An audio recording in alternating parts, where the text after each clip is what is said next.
নাম মাহাত্ম্য। কৃষ্ণ নামের মাহাত্ম্য কি? কি আছে এই কৃষ্ণ নামে? একবার দেবর্ষি নারদ ভাবলেন সবাই কৃষ্ণ নাম নেয়, কিন্তু এই নামের মাহাত্ম্য কি জানতে হবে। তাই তিনি স্বয়ং ভগবানের কাছে তার এই প্রশ্নের উত্তর জানতে চাইলে ভগবান তাকে বললেন যে তুমি যমরাজের কাছে যাও, সেখানেই তুমি তোমার এই প্রশ্নের উত্তর পেয়ে যাবে। তাই নারদ গেলেন যমালয়ে। যমরাজ দেবর্ষি নারদকে তার দরবারে দেখে বিস্মিত হয়ে তার সেখানে যাবার কারণ জানতে চাইলেন।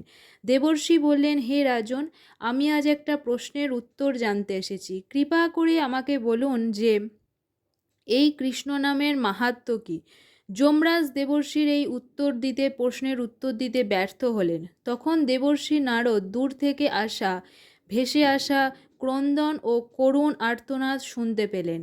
তখন নারদ যমরাজের কাছে কারণ জানতে চাইলে যমরাজ বললেন যে এই শব্দ হলো নরকে যে পাপী ব্যক্তিদের শাস্তি দেওয়া হচ্ছে তাদের আর্তনাদ।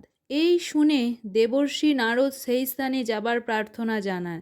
তখন যমরাজ দেবর্ষিকে বললেন, ঠিক আছে, কিন্তু আপনি সেখানে গিয়ে কোনো কথা বলতে পারবেন না। দেবর্ষি নারদ তাতে রাজি হলেন এবং যমরাজ নারদকে সেই স্থানে নিয়ে গেলেন।